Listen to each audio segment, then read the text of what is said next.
Well, because he got the box. Yeah.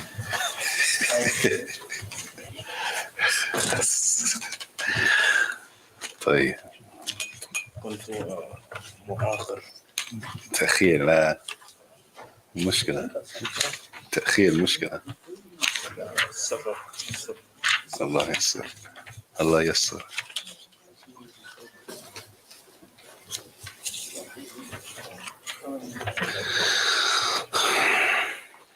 بسم الله الرحمن الرحيم الحمد لله رب العالمين وصلى الله وسلم وبارك على نبينا محمد وعلى آله وصحبه أجمعين ما بعد. So we stopped last week in the book Untitled Tawheed on page 33. So we did Tawheed al-Rububiyyah, Allah's lordship, oneness in Allah's lordship. But Rububiyyah is what? Huh? Whose actions? Allah's actions. Allah's actions. So, for example, what? Being the creator. That Allah is one. That Allah is the creator. And He is the only one that creates. So Allah has no partner, no assistance in actually creating. Right? That all of the creation that Allah created, that it was done alone. And there are other actions. What's another action of Allah? Because that actions of Allah are the actions of what we say Rububiyyah, His lordship. Right? And Tawheed, it has to be that a person believes, the Muslim believes, that Allah is one in creating. And what else? Ar-Razaq, providing that every human being needs to eat. Every creature that eats, whatever they eat, the timing, how much they need to eat to fill themselves, everything they are given, right, to fill themselves, to eat and survive is given to them by Allah Jalla wa'ala. What else? Huh? Al-Musawwir, which means what? Fashioner. What is the fashioner? Like the designer, the creasing is the perfect Hmm? See, creasing is like the perfect. Hold the time out. Y'all tag team me. He said the fashioner, right? Which means what? If Allah is the fashioner, He creates things in His image and His like deems it how it's fit to be perfect. You want me to? I mean, you got to give me Like Philly terms. not Philly terms. A person who has never read what you read. Oh, so simplest terms. Yeah, simple terms as possible. So the reason you are the way you are is because Allah created you that way. More specific.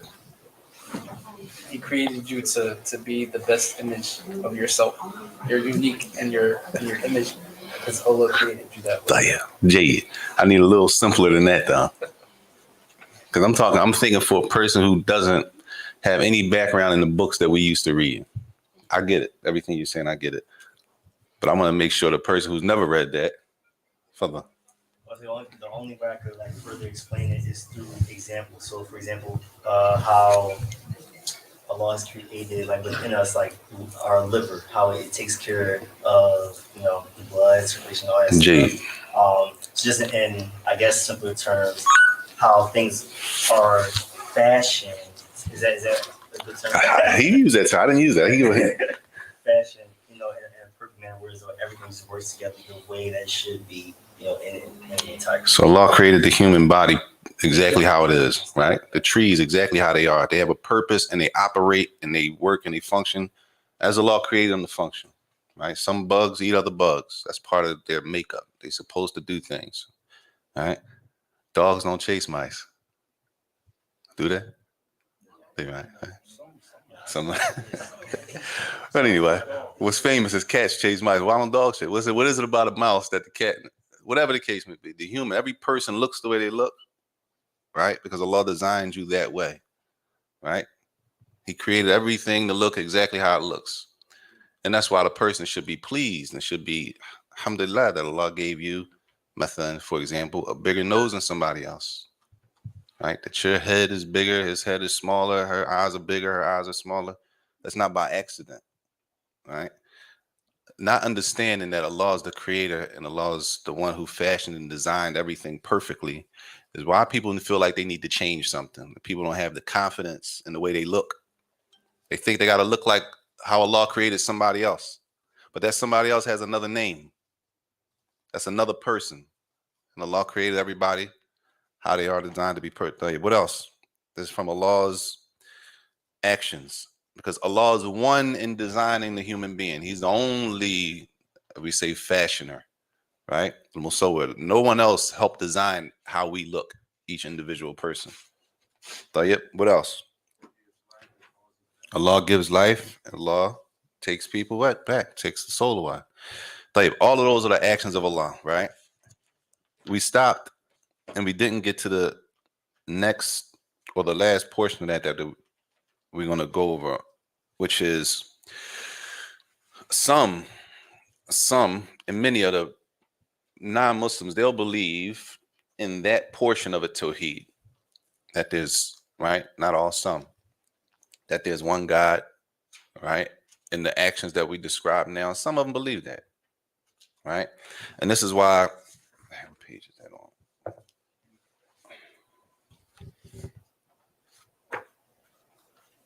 That last verse on page 33, if you have the translation, where it says Allah has fashioned all creatures to affirm his rububiyyah, right? Fashioned here. قد فطر الله جميع الخلق على إقرار بربوبيته.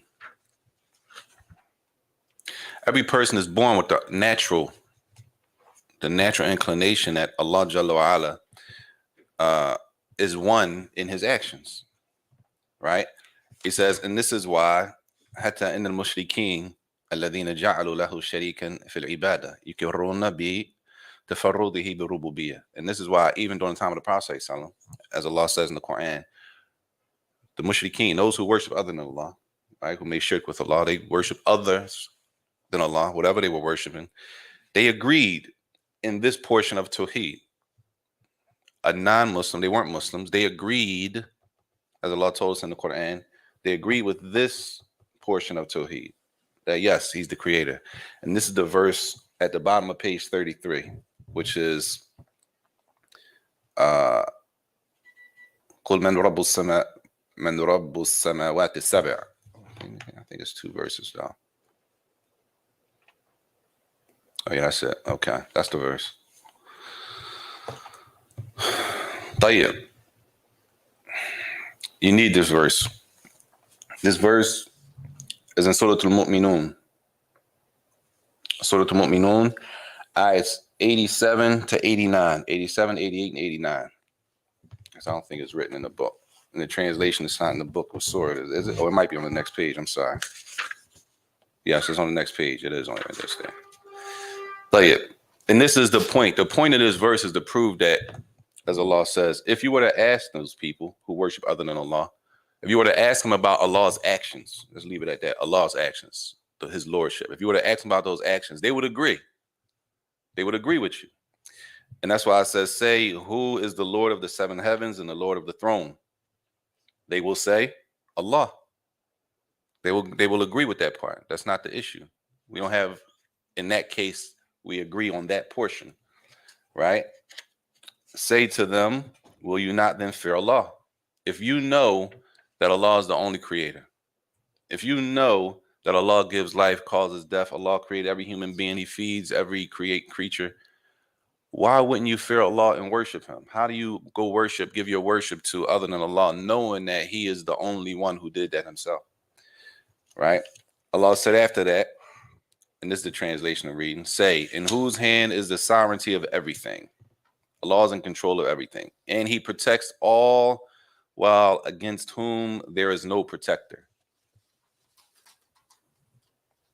Allah protects everything that needs to be protected is protected by Allah. Even if you got all the ammo that you could buy, it only take one shot. You have a house full of ammo, it takes one hit. That's all it takes, right?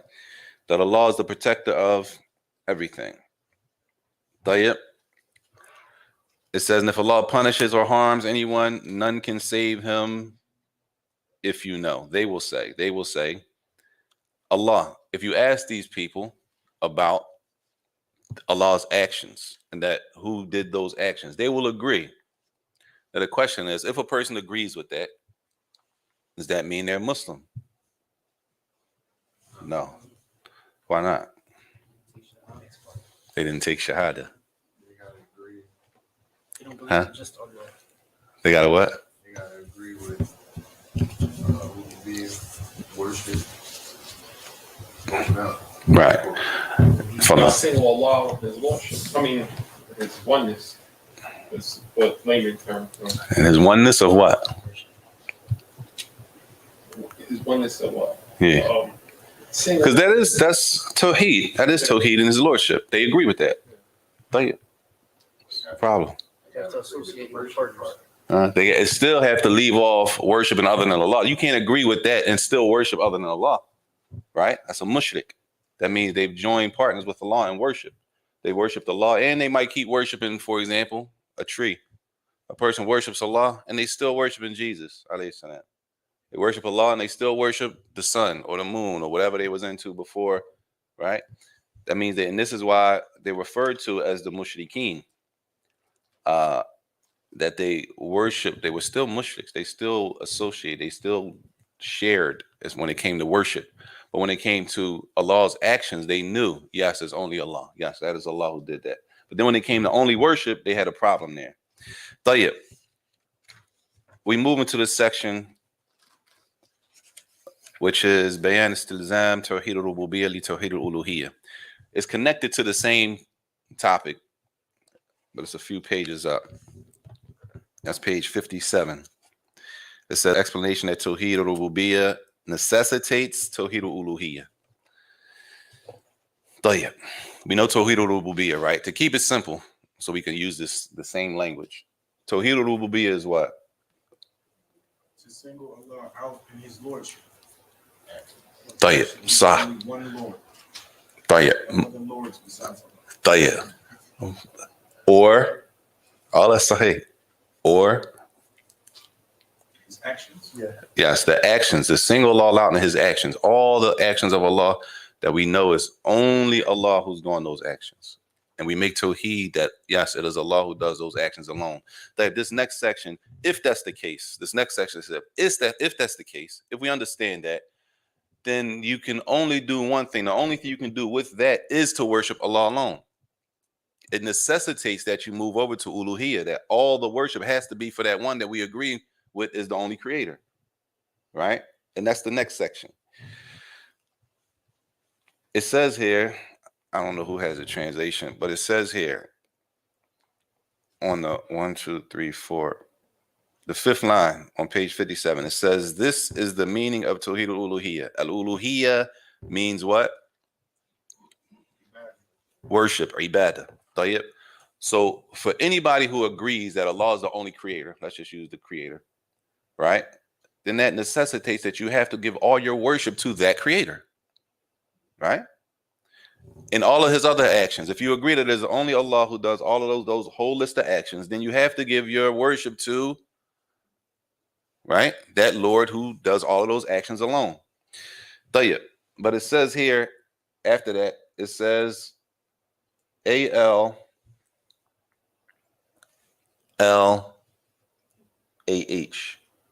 Somebody asked me about this last week. And then it says God. Is anybody got the translation in front of them? You got it? You see it? Yeah, the fifth line. Yeah. What does it say? It says A-L. No, read it, Shay. I'm spelling it out. I want you to read the word. Allah, God means the worship, so none should be invoked. Read it again so they can hear you. Allah, God means the worship, so none should be invoked except Allah, nor should victory be sought for other than Him. Tayyib, stop there. Read it one more time. Allah, God means the worship. Tayyib. So none should. It says, I'm saying this because you got the translation. I'm repeating what he said. It says Allah, right? In parentheses, it says God, and it says means the worshipped. Allah means if we leave it like that. Allah means the worshipped, right? I'm saying that intentionally because in Arabic, the word here is fal-ilahu, fal-ilahu, ilah, right? Ilah. You have somebody's name could be Abdullah, Abdullah. Somebody's name could be Abdullah, and somebody's names could be Abdul Ilah, Abdul Ilah, Abdul Ilah, right? The slave of Al Ilah, Al Ilah, right? Al Ilah means, if you look at it in English, it looks like it says Allah means the one who is worshipped, right? But the word Al Ilah, that term, that name means the worshipped. Ilah, right? La ilaha illallah. So that word ilah means whatever is worshipped, right? So a person's ilah could be, a person can take their ilah, right? As it says God. They can take many things as their God. A person can worship a lot of different things that can be taken as an ilah, right? So the ilah is something that is worshipped, right? In this case, we're saying La ilaha illallah. The only ilah is what? That deserves to be worshipped is Allah, because people worship a lot of things. And whatever they worship is their ilah. Clear? And this is why Allah said in the Quran, have you seen a person that have taken their desires as their ilah? They worship their own desire and their own wants.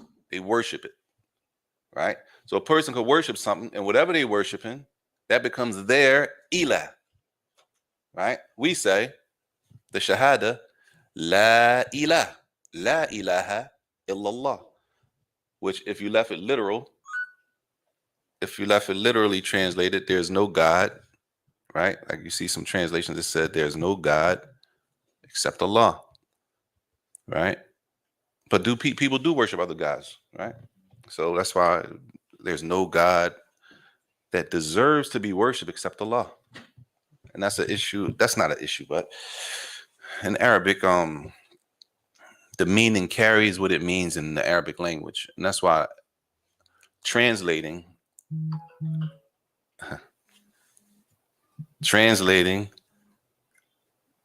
has to be relevant to the language you're translating to. Okay. Sometimes we get stuck on, for example, nothing against this translator, but this translator, he translated based on his use of his use of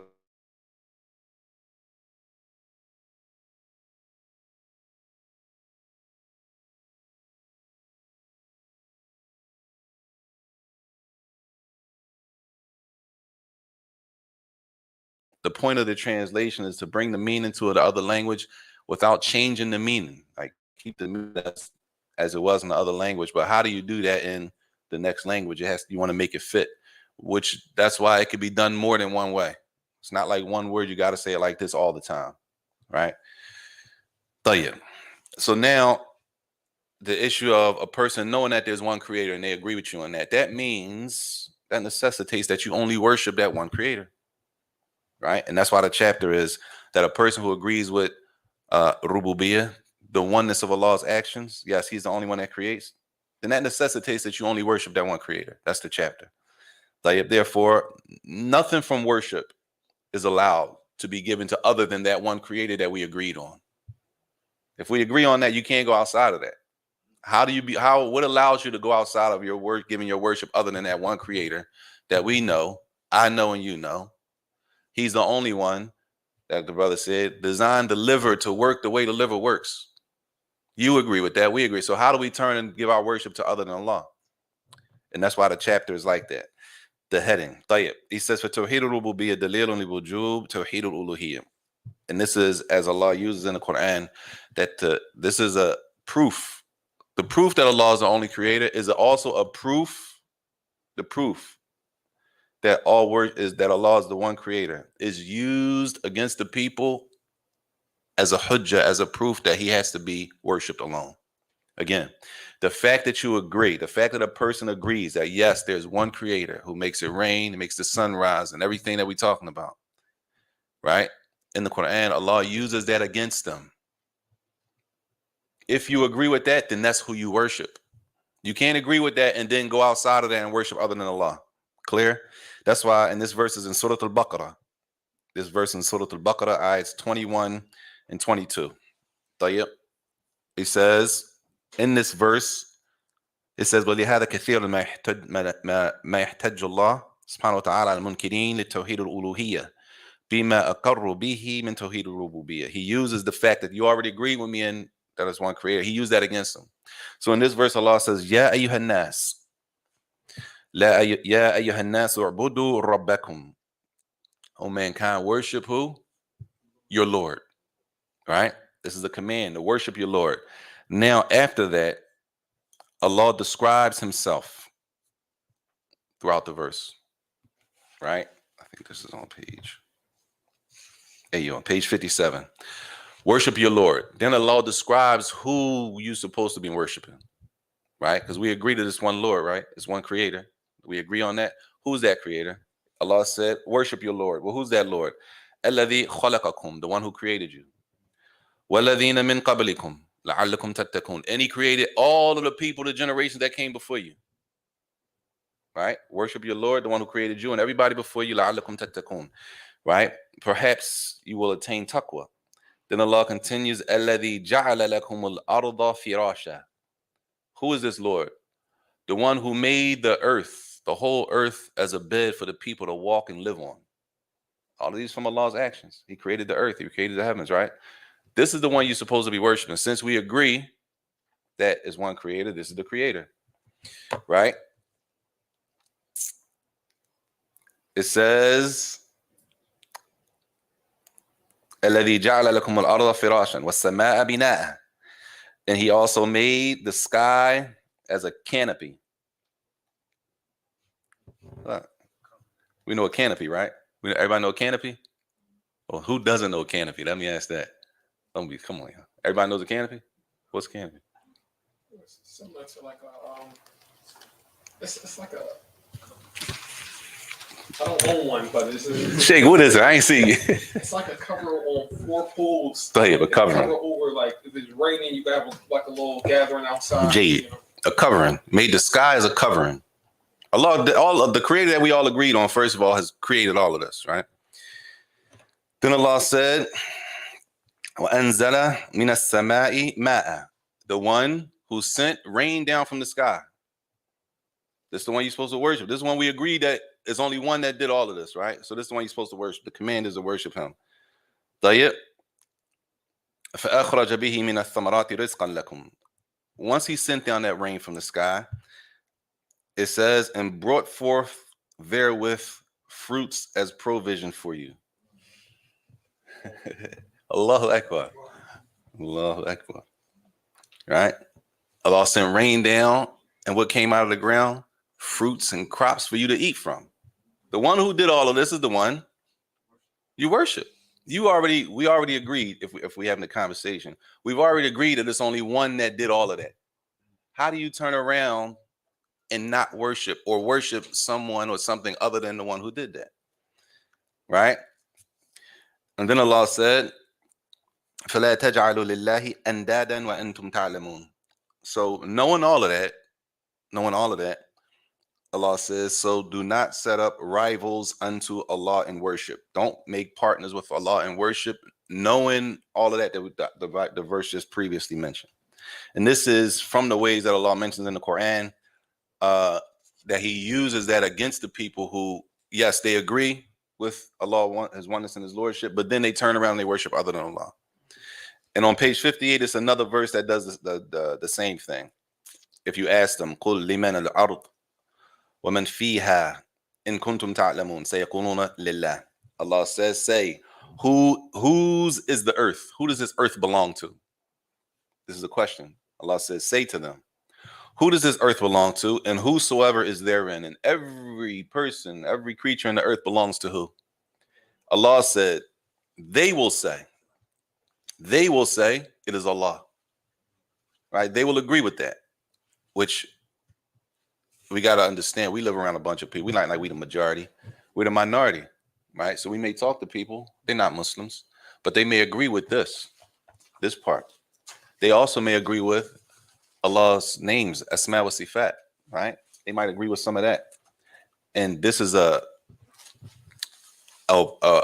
possible way of having a discussion of bringing a person to the portion of worship that we disagree in, right? And I'm not saying all non-Muslims, I'm saying some. Some will agree with this, rububiyyah. Some will agree with Asma wa Sifat. Those people who agree with that.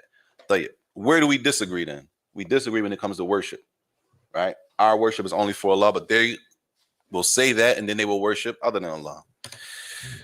طيب. That was Surah Al-Baqarah, ayahs 21 and 22. Oh, I'm sorry, the last one. Let me see. Is they got it in here? That's Surah Al-Mu'minun, ayahs 84 and 89. There you are. I'm sorry, 84 to 89. 84 to 89. طيب. So he's making the point here that, and he mentions it more than once, that's the chapter. If a person agrees with that, then that necessitates you have to worship that one Lord who you agree with, that he's one in all of his actions. طيب. Allah said in another verse, a verse we know, famous, وَمَا خَلَقْتُ الْجِنَّ وَالْإِنسَ إِلَّا لِيَعْبُدُونَ. I have not created the jinn and mankind except for worship, right?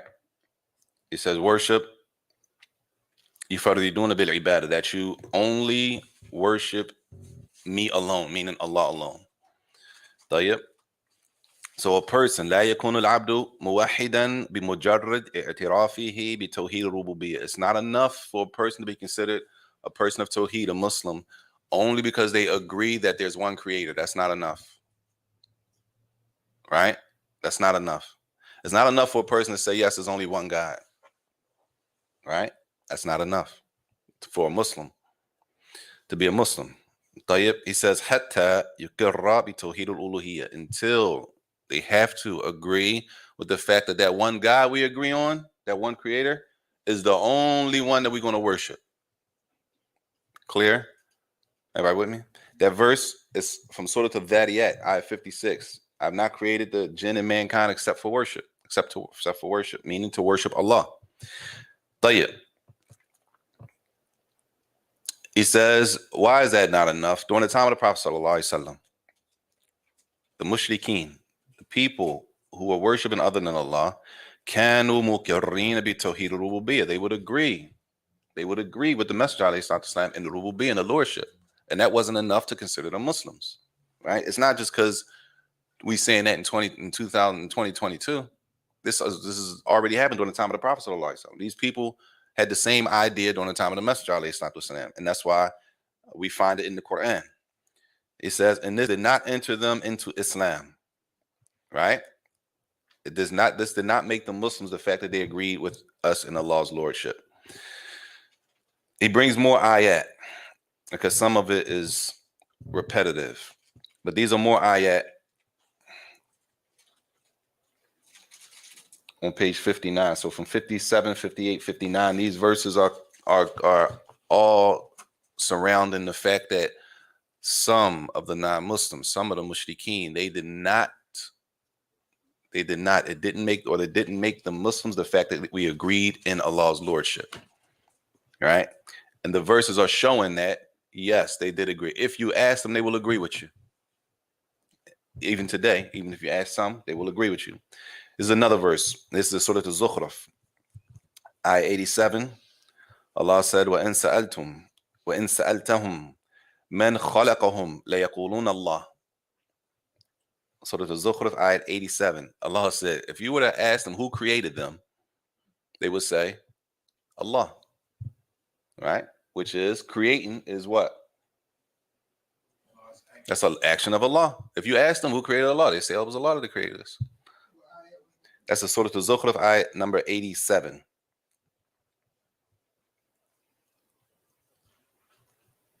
طيب. All of these are verses. These verses give us we should be comfortable and we should have firm belief and understand, okay, this is Tawheed al-Rububiyyah. Yes, there are people that agree. And it's not just me. People will agree. And there were people on the time of the Prophet ﷺ, the Messenger of Allah, ﷺ, and they agreed. Allah said, if you ask them, they'll agree. Right? Which gives us more strength. It should strengthen our iman and our belief in Allah. Like, yes, it's not just us. We're not the only ones that know this part. The people who disbelieve know this.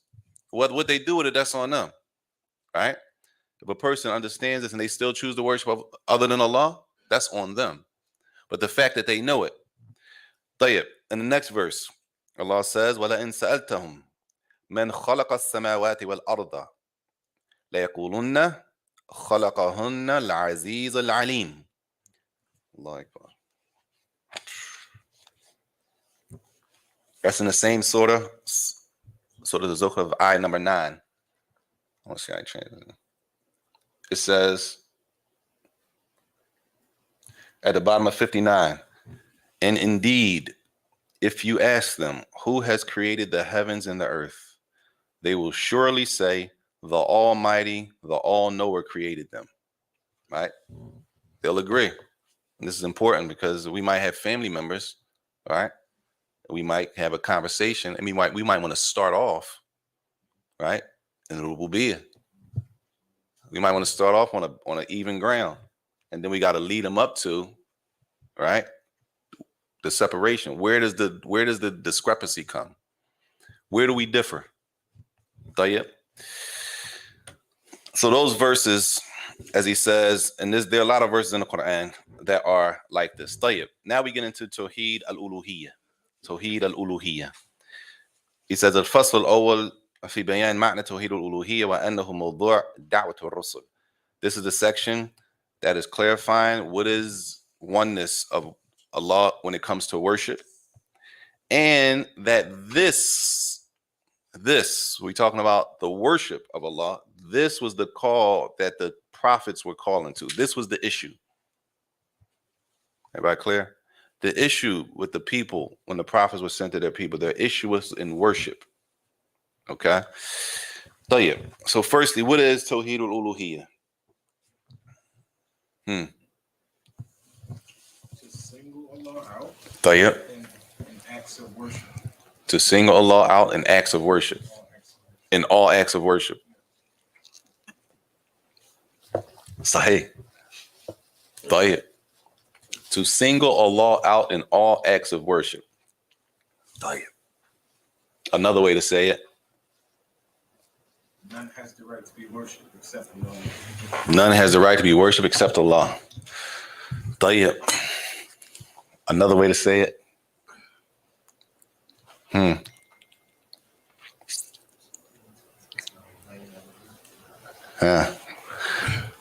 If we know that lordship is what? Actions of Allah. Actions is naqs. That's an insufficient answer. That answer is deficient. You say lordship is actions. Actions of who? Lordship are Allah's actions. Worship are our actions. Right? Our actions fall under worship. So all of our actions when it comes to worship has to be only for Allah. Clear? Lordship, we're talking about the actions of Allah. Allah is Al-Khaliq. He's the only creator. And everything we already spoke about. Now, when we talk about worship, we're not talking about Allah's actions anymore. We're talking about our actions.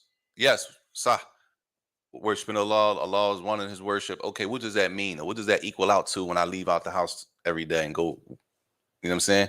That means my actions, my worship, all of it, right? All of it has to be only for Allah, the creator. Everybody clear? And how he wants you to, well, we didn't get there yet. We're going to get there. But since you brought it up, how does he want you to worship him? Huh? We're going to get there. Inshallah. Tayyib. That's a good one now. Tayyib. So, as he says, and this is on page 62, I think. 63.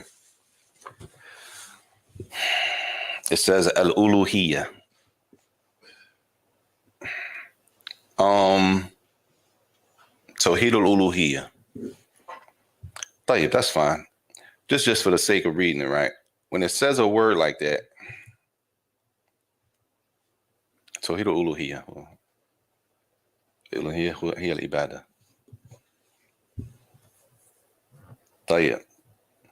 The section is Tawheed al-uluhiyya. It says al-uluhiyya means worship. Al-uluhiyya, the word al-uluhiyya means worship, right?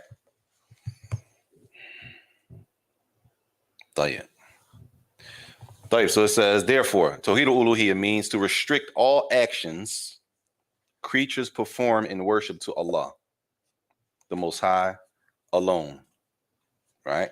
All of our worship has to be only for Allah. I'm talking about all worship, right? This is the main distinction we got to remember. When we talking about lordship, we talking about what? Allah's actions. When we talking about worship, we talking about our actions. Tayyib? Everybody clear? Tayyib. That's the most basic definition. So nothing wrong with the definition of the book. It says, so uluhiyya is worship. When it comes to worship, what is tawheed? What does it mean oneness in Allah's act? Oneness when it comes to worship of Allah. He says, إفراد الله تعالى بأفعال العباد التي يفعلونها على وجه التقرب المشروع. It is to that a person, when they do their worship, is only for Allah. 100, as they say, 100%. 100%.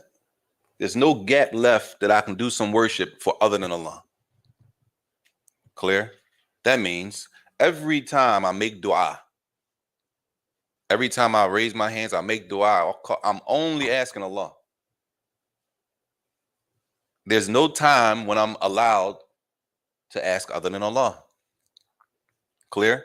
That's oneness. Meaning out of 100%, if it was a scale, a meter of 100%, how much of that 100% about my worship has to be for Allah when I make the salat? All 100%. It's not like I can do 90% for Allah and the other 10% is just out there. Clear? All 100%. All of the worship. I'm just using the more famous acts of worship that we probably all know, right? Like he says dua, like making dua, right? And these actions, as he's mentioned them, these detailed actions, this is what a book like Kitab Tawheed goes over. Kitab Tawheed goes over the detail. How is, for example, it says here, كالدعاء والنذر والنحر والرجاء والخوف والتوكل والرغبة والرهبة والإنابة. Kitab Tawheed goes into how is that worship? Where in the Quran does it prove that it's worship? Right? It's mentioned here generally, which is fine because the books of Aqeedah are on different levels. And sometimes Kitab Tawheed is not a light book. It's a serious book. And a book like this is something to be studied before Kitab Tawheed. Right? This is a book of a lesser grade, not the information. I mean the heaviness or the level of it. Right? So Kitab Tawheed is a higher level book than this book. But either way, that all worship, if we had a scale of 100%, we don't have a time where we can say at 99% of it is for Allah, but that 1%, I'm just doing it because everybody looking at me. I'm just doing it because I know if I do this, there's going to be something else from the dunya. I'm going to get something for it. We don't have none of that. Okay? All of it is for Allah, whether I'm recognized for doing it or I'm not recognized for doing it. Whether people know I did it or people don't know I did it. Right? Whether I get a pat on the back for it or I don't get a pat on the back for it. Now the question is,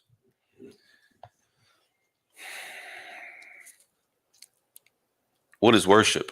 If we say all worship is for Allah, right? Now we got to know, well, what is worship for me to know that every time I do that thing, it has to only be for Allah?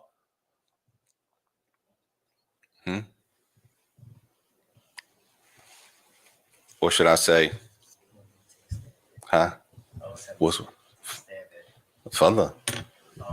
It's the best time to make a mistake. It is. I'm sorry. This is maqam. I say this is maqam ta'aleem. This is just a learning. We just learn. I ain't gonna take what you say and say the brother said this and make a hukum on you. And don't do that to me. We is maqam ta'lim. I might say something here, right? I might say something here, but if it was personal on the side, your situation might not fit what I said here. So it might be a different answer, right? This is, as we say, like brother said, this is the skeleton. This durus is the skeleton. When it comes to personal issues and stuff like that, a lot of times it's outside of exactly what the book said. It's just like in the book. No. What you said is not just like in the book. Therefore, the answer could be different. We want to know what worship is. So worship is any act of high praise and acts of obedience. And what? Acts of obedience. And acts of obedience. Say that again. So any acts of high praise or acts of obedience. Any acts of high praise and acts of obedience. For appreciation. I don't understand it, honestly. I know that's what I was like. Any acts of high praise. You get that? Yeah, I need it. Yeah, of course. Everything got to be simple. Everything has to be, I don't know anything. And then we could build from up there. How you show your appreciation. Acts of appreciation. Acts of appreciation. How you show your appreciation to Allah. Show your gratitude, your thanks, your praise. Well, cool. If I use that, right? If you say that worship is this is one definition, how you show your appreciation to Allah. So Allah gives a person some money, huh? Hey, I'm just saying, if we leave it like that, right? Some people, they get a new job and they go out and celebrate and they buy a bottle of liquor. How he wants to be praised. How he legislated for him to be praised in his book. All right. Well, you see my point. You gotta be. If you leave stuff real, anybody could fit in what they want to fit in. You said simplest terms. Yeah, simplest terms don't mean general. Simple. According to what you, so that's a half. What's the whole definition? Yeah, you. According to what you find in the Quran. Oh, so you taking his and then you're adding that. That's cool. I just want to know what you're doing. You just said what you find in the Quran and Sunnah. Oh, worship is what you find in the Quran and Sunnah. So what about the stories of the prophets in the Quran? That's worship? Is it worship? Yeah. You're going to ask me. I'm asking you. You said, the question is, what is worship? You said, according to what we find in the Quran and Sunnah. We find in the Quran and in the Sunnah prophet, we find stories of the prophets of old. Are those stories considered worship? Yeah. Yeah. Obedience. Oh yeah, worship is obedience. That's general. But that's going to lead to another question though. If you just say worship is obedience, right? Let's just do this before we come to you. Worship is obedience. How do you know obedience to who? So how do I know where to find these things of obedience? So everything in the Quran is worship. Everything is where it teaches how to worship. You're back to his job. You see what I'm saying? It's a word. It might sound like it's, but we got to define what is, if we're going to say and tell somebody, all your worship has to be before Allah, right? Well, what's worship? And how do we know what worship is? Everything that Allah is pleased with, everything that Allah loves and is pleased with from statements and actions, both inwardly and outwardly. Which is the definition of who? Ibn Shaykh Islam Taymiyyah, Tayyib. When you look at worship and how to find it, right? Worship and how to find it. Now, pay attention. I'm not saying your answers was wrong, but I'm saying you got to be able to detail a person you're talking to, or even for ourselves, right? What is worship? And this is one definition, which many ulama use, many of the scholars use, because it includes everything, right? Everything that Allah loves and is pleased with. Everything that's pleasing to Allah and that Allah loves is worship. Yes. Submission to who? He said submission. Submission to who? Submission to Allah, right? So pay attention. Everything that Allah loves is from worship. Everything that Allah is pleased with, that pleases Allah, that gains Allah's pleasure, is from worship. Whether that thing that we're doing is something we say, like what? Alhamdulillah, right? La ilaha illallah. Whether it's something we say or kalima tayyiba, you say something nice to a person, right? You give a person a compliment, it's kalima tayyiba. Say, mashallah, akhi, that's a nice hat. Mashallah, tabarakallah. Right? That's a compliment. Kalima tayyiba, sadaqah. Right? Whether it's something that we say or it's something that we do, it's pleasing to Allah. How we know it's worship? Because Allah is pleased with what we're doing, what we saying or what we doing. Saying what? Allahu Akbar, takbir, making dhikr, giving a person a compliment, right? Thanking somebody for helping us out, right? Or something that we do that Allah is pleased with, like what? Praying, Allah's right? Fasting, Hajj, right? Sadaqah, giving charity. So if we say it or if we do it, whether it can be seen, whether people can see us doing it or people can't see us doing it. So people can see us doing what? They can see us doing the salat. People can see us praying, right? People can see us giving sadaqah, right? But what can't people see us doing? Fasting, or they can't see us making dua, maybe. What else? Huh? People can see you praying at night. Somebody in the house might get up and go to the bathroom and see you praying. You think you're the only one up, somebody gets up and blow your cover. Who downstairs? All right. What else can people not see us doing besides fasting? Your niyyah. Is a person sincere or not? Right? Fear. Right? The actions of the heart.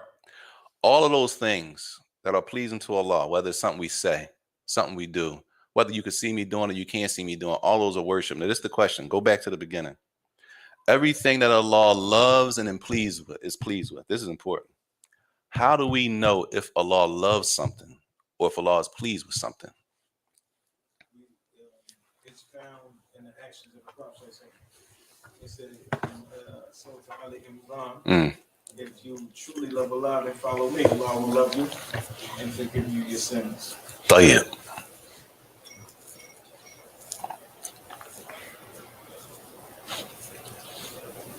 Jade. Let me rephrase the question. That's good. Of course, following the Messenger sallallahu alaihi wasallam is something that Allah loves, but it's included in that. How do we know, based on what he just said? The ayah says, "If you love Allah, then follow me." Huh? What about the Quran? That verse is in the Quran. That's what he said. More so hadith, because that tells about. Huh? More so hadith, like the books of hadith, like Sahih Muslim, Bukhari.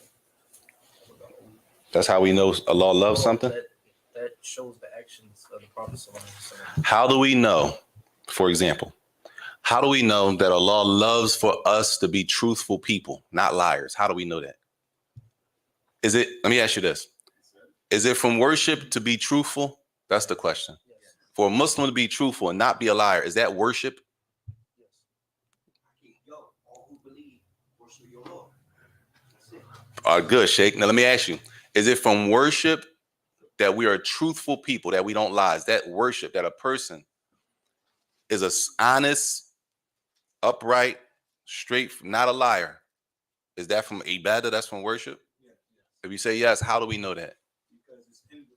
It's in everything that Allah is pleased with, from statements or actions, both inwardly or outwardly. How do we know Allah is pleased with us being truthful?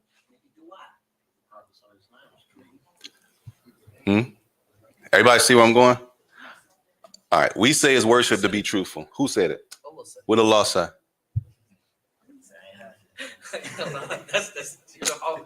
You said I didn't. That wasn't my answer. That was your answer.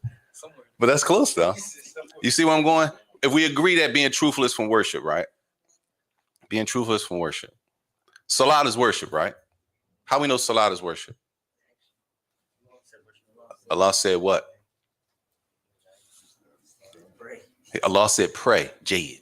Allah said pray. Allah said kun ma sadiqeen. Allah said be with the truthful people.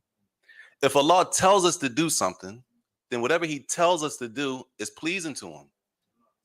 Allah's not going to tell us to do something to gain his anger. Clear? That's why worship is very general. It's general. A lot of things fall under worship.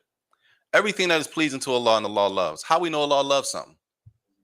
He tell you to do it. Allah tells you in the Quran to do something. That means Allah loves that. If Allah tells you don't do something, then he doesn't love that. Clear? That's why the word worship, that definition is so, worship is a lot of things. Worship is not only the 5 prayers and the 5 pillars only. Those are the pillars. But a lot of things fall under worship. It's permissible, like, doesn't it, on that same sense, doesn't it count as worship if you lie in certain instances? Like 3 instances where you're allowed to lie as a Muslim. Does it count as worship? Well, like, not necessarily lying, but lying to bring brothers. Oh, it's lie. Yeah. It's lie. Yeah, So what's worship. what's the worship in that? Lying? No. What's the worship? Brothers together, Hey, you say? But that goes against the truthfulness. Well, Jayid, good. That goes against the truthfulness, but you have a what? In this case, you have a Islamic exception. Islam, you have texts that give you the exception to do that, not based on what me and you think.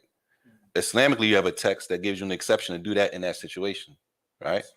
Just like other situations that we're not allowed to do, right? But there's an exception. The usul is that we don't lie. There are exceptions that may be given. Who gives us the exceptions? The Quran and the Sunnah, the Wahy, the revelation. Based on revelation, you get exceptions when you can do the things that normally we wouldn't be allowed to do. Like normally we don't eat pork, right? But we have exceptions. There are exceptions based on the Sharia that you were allowed to do things. Tayyib. So that worship, when we talk about all worship is for Allah, everything we do that's from worship. Anything that we can think of that is pleasing to Allah has to be done, all of it, 100% for Allah. That's why we got to be careful. As the Prophet ﷺ, he warned the Sahaba. What do we know about the Sahaba? The best people regarding what? The Ummah of Islam. Nobody's coming better than them. Nobody's coming better than the companions of the Prophet ﷺ, right? Even though they were the best. And this is how you know we be way out there in left field. They were the best. And he said, I fear for you. What? Shirk. What kind of shirk? Riyah, showing off that a person does something. He stands up or she stands up to pray. And they beautify their prayer based on somebody looking at them. This is what he told the Sahaba. How we come and think that we so dug in that we good. Like that, I can never do that. We got to be careful. And that's why the man, Abi Mulaika, rahimahullah, he said he met 30 of the companions. He said, I met 30 of Sahaba. He said, all 30 of Sahabas that I met, they all feared hypocrisy for themselves. And the Prophet ﷺ said about those people that they were the best. Khairun nas qarni. They're the best of the ummah. And they feared hypocrisy. We think because we look a certain way, we got a certain type of name, we got this type of dress, this look on, we dress like this, I'm good. I've been around, right? Like I've been around a dawah, man. You wasn't even. Brother told me that one time. You ain't been around. He said, you ain't been around a dawah long enough. That's what he told us. I said, I'm just came to buy a book, Sheikh. I came to buy a book. You telling me I ain't been around a dawah? Like I'm just coming to get a book. And if I wasn't around a dawah long enough, that ain't gonna bring me no closer talking to me like that. You understand what I'm saying? It ain't. That's not. You not helping, right? If the Prophet ﷺ told the Sahaba, the companions, that we all say we love and follow and we on their minhaj and all that, and these are people who he warned from riyah, showing off, doing worship, and it's not 100% for Allah, because in the book it's translated as showing off, right? Riyah, minor shirk, showing off, right? But in reality, a riyah is out of that 100%. That we talking about, all that 100% worship has to be for Allah. The reality is riyah. That means a person took 1% and made it for somebody else other than Allah. Right? Which Islam doesn't allow. No time do we have a green light. All 100 has to be for Allah. And that's why the Prophet said, right? I fear for you like what? The inconspicuous shirk al-khafi. The hidden shirk that you can't see it. He said it's like a black ant on a black rock in the middle of the night. Allahu Akbar, a moonless night, right? It's so dark. What does that mean? It's so dark. You wouldn't be able to see that ant. And the riyah, the showing off, that minor shirk is so undercover that you might not even know. You're not even paying attention to it. That's why we got to be careful. That's why when it comes to worship, salah, sometimes we take the masajid as like just we too comfortable. We be too comfortable. When do we gather our thoughts to be able to say, Dad, I got to make sure I'm doing all my arkan. Is my heart right? I'm great. Pray to make sure you with me? It's a preparation time before you stand before Allah, right? To make sure that you're doing everything. That might be our last prayer. It could be the last one, right? It's possible that could be the last one. Take time to prep, right? Get our heads right, get our hearts right. And even after that, dhikr, right? Hoping that Allah accept it. Just because we did it don't mean it's going to be accepted, right? Hoping that Allah accept it. And if you think about that, an ant on a black rock in a dark night, like who sees that? And if that's the case, then who sees themselves? Who looks at themselves and they say, I'm showing off? Who does that? Everybody says what? I'm doing it for Allah. I ain't showing off. It's just what I do. I'm doing it for Allah. That's why we got to be careful. There's a whole section for that also. That worship that's all for Allah, as he says, this is the da'wah of the prophets, the anbiya. Because many people during their time, they agreed with the other part. They agreed with the one creator. When it came to worship, this is where they had the problem. He says, and this is the mawdu' ar-rusul min awwalihim ila akhirihim. From the first of them to the last of them, as Allah says, وَلَقَدْ بَعَثْنَا فِي كُلِّ أُمَّةٍ رَسُولًا أَنْ يَعْبُدُوا اللَّهَ وَاجْتَنِبُوا الطَّاغُوتَ. This is in Surah An-Nahl, ayat 36. We have sent to every ummah, every nation, a messenger, and the command from that messenger was to worship Allah alone. And that's the beauty of Surah An-Nahl. Surah An-Nahl, ayat number 16. Yeah, 1630. There you go, 1636. The beauty of understanding or learning the Arabic language, right, is that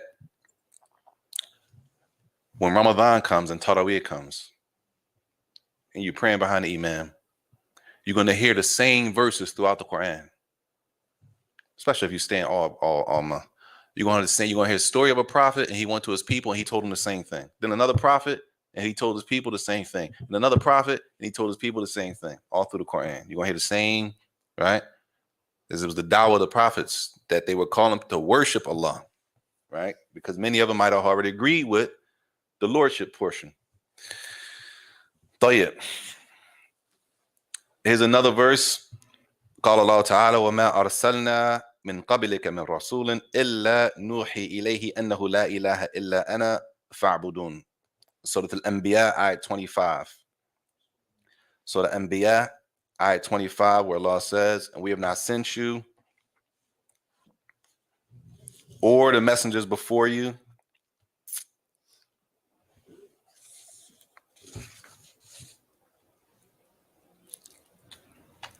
except that we revealed to them, those messengers. It says here we inspired him, the messenger, to say, none has the right to be worshipped except Allah, right? So worship Allah alone and no one else. وَمَا أَرْسَلْنَا مِنْ قَبْلِكَ مِنْ رَسُولٍ إِلَّا نُوحِي إِلَيْهِ أَنَّهُ لَا إِلَهَ إِلَّا أَنَا فَاعْبُدُونَ. طيب.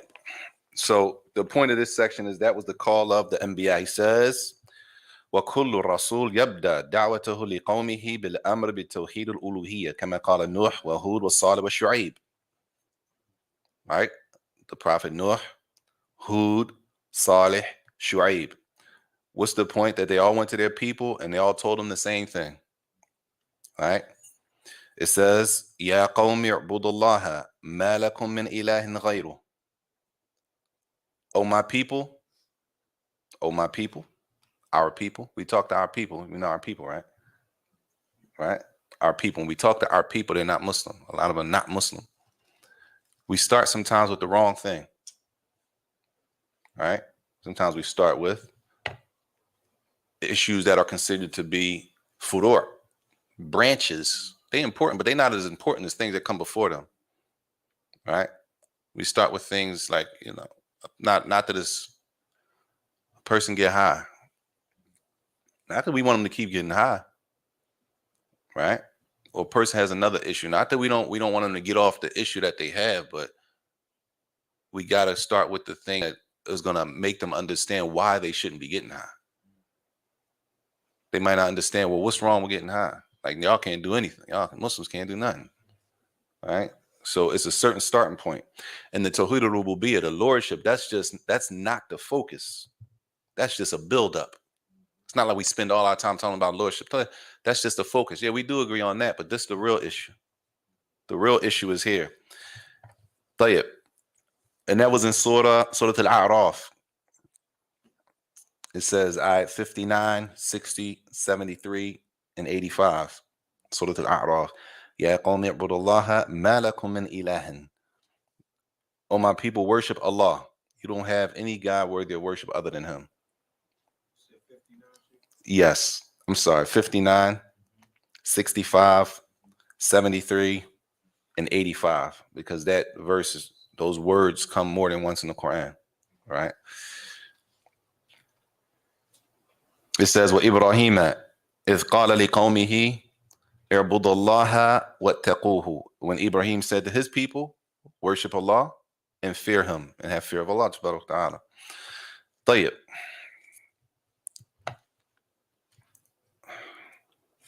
I think we're going to stop there. Unless there's any questions.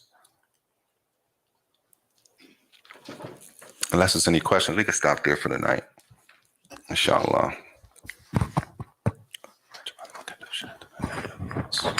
Assalamu alaikum. Assalamu alaikum. Can you give the definition from Sheikh Ibn Taymiyyah? Sheikh Islam? Yes. Okay. For Tawheed, inshallah. For what? His definition of Tawheed. Of worship? Yes. Of worship. That's his definition of worship. He said, Kullu ma yuhibbuhu Allah wa yardahu. Everything that Allah loves and is pleased with, min al-aqwal wal-a'mal, whether it's something we say or something that we do, whether it's a statement we say or action. So Allah is pleased with it. We could say something that we say or something that we do. Right? Al-zahira wal-batina. Whether you can see me doing the action or you can't see me doing it. Whether it can be seen or it can't be seen. Everything that Allah loves and Allah is pleased with, right? Whether it's something we say or we do, whether you can see me doing it, you can see a person doing it, or you can't see him doing it. And that means that worship is a lot of things can be considered worship, right? The question is now, how do we know that Allah is pleased with it? How do we know this thing that I'm about to do is pleasing to Allah? Allah commanded us to do it. Or Allah might say in the Quran, it might say that Allah is pleased with the people, right? It might be clearly said, but if Allah commands us to do something, then we know Allah is not going to command us to do something to gain his anger, right? And therefore, when we read through the Quran, you find those things. It's a lot of things that can be considered, that are considered to be worship, not just the main things that we see in front of us, like, the main immediate things, the pillars, the salat, hajj, fast. Of course, all those are worship, but there are a lot of other things, right? Being truthful, being generous, right? What else?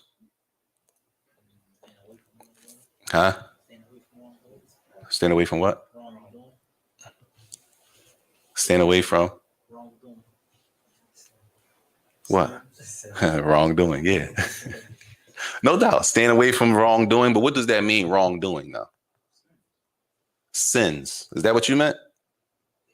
Because I'm saying that because if I say wrongdoing, that could be left up to the person listening. Wrongdoing to you might not be wrongdoing to me.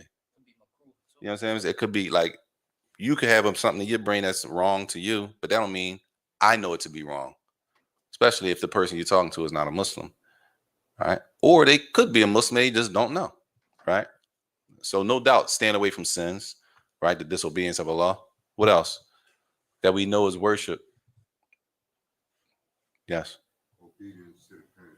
Jayid, being obedient to your parents, right?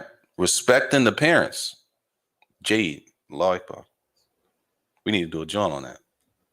We need to do a whole talk and a whole lecture series about respecting and honoring the parents, even if they're not Muslim. We need to do a whole joint on that. Sheikh said it's on the calendar. Inshallah, we're going to do something on that. Allahu Akbar. Tell you, what else is worship? Fasting Ramadan. That's a pillar. We know that's worship. What else? Having good adab, having good behavior. Smile in the face of your brother. Marriage. MashaAllah, marriage. Right? Tell you. Smile in the face of your brother. Is that in the Quran? Huh? No. I'm not saying it's not worship. I'm just asking the question. No, it's not explicitly. No. Tell you. In a case like that, how do we know that's worship? The Prophet some taught us that's worship, right? That the Prophet we following the ayat. If you love Allah, then follow me, meaning to follow the Prophet. And we taught that in the Sunnah, that smiling in the face of your brother is sadaqah, right? It's a type of charity. Tayyib. Marriage, the sister said marriage. Marriage is part of worship, right? A person marries to protect himself in the fear of Allah and to be whatever, you know what I'm saying? What else? Reading? Oh, greeting. Spreading the salams, Jayid. Spreading the salams is worship. Yarhamakallah. Somebody sneeze. Before they even say that, somebody sneeze, we say, Alhamdulillah. All that's worship. Then the person says, Yarhamakallah. You make dua for the person who sneezed. Then they do, Allahu Akbar. Allahu Akbar. What'd you say, Sheikh? Seeking knowledge, learning, trying to learn Islam. Just the fact that a person is trying to learn a religion is worship. Leaving off things that are doubtful. I'm not really sure if we can do that as Muslims. I'm going to just stay away from it because I don't want to do anything. I want to do anything that could put me in the haram. So I'm going to just stay away from what's doubtful to me, but it's important. Because it's doubtful to me doesn't mean it's doubtful to everybody else. You can't make what's doubtful to you doubtful to everybody. No, it's clear to me that we are allowed to do this, so that's why I'm doing it. Now, if it's doubtful to you, alhamdulillah. It's no pressure that you have to do it. You might want to have to do your own research to come to a conclusion. But at the point now, if I'm not at a conclusion and it's gray to me, I'm going to just leave it. And if somebody does that, why do we get mad at them? Like, why they get mad? Because it's not clear to me. Well, it's clear. It's clear to you. Alhamdulillah, you can stand before Allah with that. That's not clear to me. So why you want me to stand before Allah by forcing me to do something that I don't even really know if I'm supposed to be doing as a Muslim? Which, say it again. You want for your brother what you want for yourself. Now, what's the aspect on that, though? From what angle? Like saying, like, if you know you're doing something, you saying, like, you just said, like, what's clear to you might not be clear to somebody else. Mm-hmm. But you're trying to get him to stay away from it because you know, like. No doubt. You want for your brother what you want for yourself, and you might get rewarded for that. But at this point, like the brother said, somebody about to do something, and they're not supposed to be doing it. So you tell them, listen, you're not supposed to be doing that because you trying to practice hadith. You should want for your brother, and you truly believe. So you want for your brother, you want for yourself. And you do that, and you tell them. Right? Everybody, hold on. You do that, and you tell them, right? Now, let's just say, you know how we do. Yo, you can't be doing that. Right? Why not? Man, I remember reading something about it. So you do that, and the person you're talking to, that's not enough for him. Oh, man. Who said that? Like, where you get that from? I know I read it somewhere, man. That joint ain't cool. Like that type of talk, right? Somebody does that. Now, I'm still in the gray with that. You haven't pulled me out of the gray. You know what I'm saying? You haven't pulled me out of the gray. As much as you're trying to help me, you haven't pulled me out of the gray. But our problem is we mad now because I'm not following what you said. Like, I'm supposed to trust you enough. I'm telling you, like, since it's you telling me, I'm supposed to take that and run with it. Right? I've been around. I'm trying to, it's me. I heard brother say, come on. Brother looked at me and said, come on on. I'm like, what that mean, Sheikh? Right? But you did your job. You did your job. But it could have been a lot more, what's the word? It was kind of incomplete. It was ambiguous. You didn't bring no ayat, no hadith, nothing. You just said, I know I read it somewhere like that. Some people might take it, but you can't expect everybody. Depending on the level of person you're talking to, you can't expect everybody to take something like that. So when they don't move on your time, there ain't nothing to get upset about. All I should do is say, man, I got to go back and find that. If I really want good for him, I'll go back and find that verse or the hadith about it, and I'm going to bring it to him because I can't remember it right now. I'm sorry. I had an exact situation like that. I was praying Salah after Fajr. And one narration, brother brought a narration saying, you don't pray after Fajr. But I was reading something from a book from Sahaba, rahimahullah. The Prophet ﷺ seen a man praying after this time. He was silent, meaning he didn't say, why are you praying? To the man. So it was like approval of that. It's a permissibility to pray, but not while the sun is rising. But at that time, if it's still dark, then you can pray after the Salah has been established. So you told the brother that? No, I was quiet because there was a lot of people around. And I just didn't. Right. At the time, he told me I pays no Salah after Fajr. But he didn't really give you anything. He said, like, he wanted to go for his brother. I said, what about it? And I said, you know what? Maybe he said he want to go for his brother, but he just don't know. Yeah, that is, exactly. That is a difference. You might want good for somebody. Yeah, that's a good situation. You might be trying to correct somebody, and I want good for you based on what I know. I don't know you could do that, so I'm gonna tell you in a nice way to make you feel like I really want good for you. First of all, right now, I might know what you don't know, but I might not really respond right now because I don't want to make a scene. Right at that exact point right there, I might not make a scene. I might pull you to the side, and that's something you got to gauge because you might have to say something right now. It depends. Yeah, you got to use wisdom. You might need to say something right now, and from hikmah, you might not need to say nothing right now. It's like, for instance, like one time, somebody was praying and their hour was showing, and somebody came up to them after and said, "Your hour is showing. You got to remake your prayer." That's a hikmah right there. You don't hukum. That's a hukum right there. Oh, hukum, yeah. Depending on all that, depending on how long. But like, who are you to say that? Like, that's just to make them pray over. Yeah, like to tell them they got to pray all over. Like, it was just like, yeah, man. May Allah humble us. If we even know, we knew what being humble mean. What does humble mean? Humility. What does humility mean? Acceptance. Accepting advice. Accepting advice. Not that you're higher than what you are, but actually it's better to actually think that you're lower than what you are. Say it again. I was saying not thinking that you're higher than what you are, but it's actually better to think that you're lower than what you are. Yeah. To not think of yourself, and this has nothing to do with self-confidence. Right? We talk about the people, the Salaf, and you look at them, you go back to the Sahaba. People came to ask the Sahaba. We all know this, but how many of us implement it? People came and asked the Sahaba question, and what would they do? Everybody know. They say, I don't know. They would pass the question around the circle until they got back to them. We can't wait for somebody to ask us a question. Allah Mustaan. That's how dangerous it is. We can't wait. We want to know, in our hearts, some of us want to know why he asked him and didn't ask me. That's how far off, right? Humility, that they didn't even want to answer the question. That means you got to stand with that. Humble yourself. Why do we feel like we got to answer the question? Why we can't? Imam Malik rahimahullah was the Imam of Medina. He said, I don't know the 36 something questions. He answered 4 questions out of 40, 4 or 5 questions. He's an Imam. Over 1,000 years ago, everybody's still quoting his name and still reading from his books and using his work, everything he wrote. Like, he had no problem saying he don't know. Why do we feel that we're so that that we can't say I don't know. So mushkil is musiba. That joint's I don't even know a calamity. It's just bigger than a problem. That's not even a problem. That's like a huge problem. That we refuse. We will not just slow down, lower ourselves. And you know what? I don't know, man. Like, I don't know.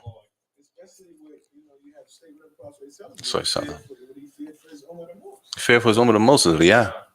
And you want to answer anything. Why? Why do we feel like we got to do that?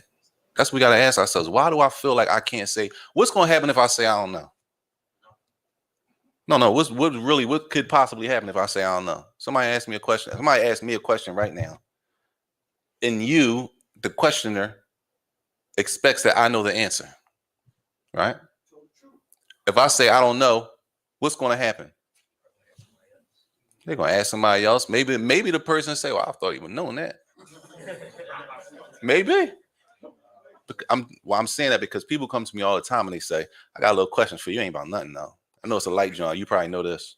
People say that all the time, right? Because to them, in their opinion, it's not that big of an issue, right? So people always say that. I'm not making this. I'm serious. People always say, I got a light little question real quick. Saying 2 minutes. And then it'd be, in my opinion, from what I know, it'd be a whole, sometimes it's like, oh, I don't know. That's too much. I need more information. I don't know. I can't answer that. So if I say I don't know, the person gonna think what? Oh, you're not who I thought you were. Right? You're not who I thought you were, right? I'm cool with that though. I don't know who you thought I was. I don't know what you think. I don't know who you think I am, but I know who I am. So you could think what you want to think. You might think, well, he's not who I thought I was. I'm gonna go ask somebody else. Alhamdulillah. That's cool. I'm fine. That's fine. There's no problem. There's no pressure. There's no pressure on a person to answer something, especially if you really don't know. If you don't. People be asking people, might ask him something, no, he probably know it, and you don't know it. The person don't know it, they say I don't know it, then they looking at them like, I thought you, know it because they try to hold people at odds. Right. Like people, like you say, think that we are like. If he don't know, if a person don't know, we don't know. Off doing this, Yeah. thinking they know this, thinking they know that. And how you gonna be mad? How do you get mad at the person who don't know? Right? That's how crazy we are. How you get mad at the person who don't know and you don't know? Can you asking them? Right? You don't know yourself, so I'm gonna go ask you. You tell me you don't know, so I'm gonna be mad at you. How that work? You understand? It's no problem humbling ourselves, saying that we don't know. It's no problem. You don't lose no points. We don't lose no points. As the Prophet said, whoever humbles themselves for Allah, that Allah is going to raise them.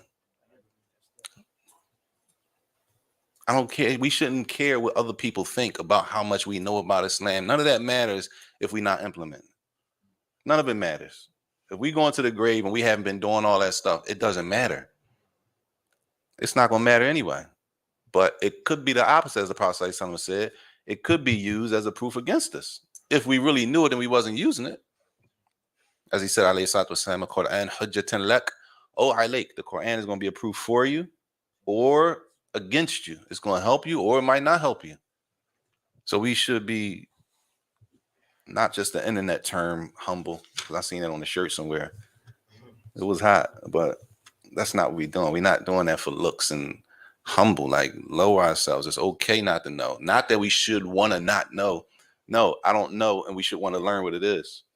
But if we're looking at the people that we say we follow and the best of the ummah and all that and the salaf and all of that, if we look at them, if we're serious, why when they were asked the question in the narrations, nobody wanted to answer? But why we feel like we got to answer if we follow in their lead? They would pass it around the whole room until it got to the first person. Why are we not comfortable with that? And those are the people who the Prophet ﷺ said that they're the best of the ummah. Wow. We gotta be honest. If we really following them, we have no problem. No problem. I don't know. The imams, I don't know. And that was something that they used to teach the students to elaborate them. They used to teach their students to say, I don't know. It's okay. And then you go learn. It's no, as we say, you don't lose stripes. You don't lose anything. But you really safeguard yourself. Right? And you answer if you have to answer. And if we look at the stories of the Salaf, the biographies, hopefully we can read some through the biographies of the Salaf and see how they carried themselves. They said the other man, like Imam Ahmed, he wouldn't speak. Imam Ahmed, we know Imam Ahmed, right? He said he wouldn't speak unless it concerned ilm. They would speak if it's necessary. If it's necessary, then you got to say something. It might be necessary for you to say, I don't know the issue myself, but I was in a class and that issue has a lot of detail. It's not really that black and white. I can't really go into it, but I just heard, I just know it's not that simple. You might have to tell somebody because they might not know, because a person might think it's one way. That's what it is. They might not know this khilaf is different in the issue. They might not know anything like that. You might have to tell them that much. All I know is that I was in a class and it was khilaf in the issue. You might want to just look there and you can start from there looking into the issue. I don't mean we got to go over there and make a whole thing and start putting rulings on people, and we don't have to do that, and we shouldn't feel like we have to do that. That puts us in an area that we're going to have to stand before Allah, especially when it comes to another person's honor. We'll stop there, inshallah. وإياكم وصلى الله وسلم وبارك على نبينا محمد وعلى آله وصحبه وسلم.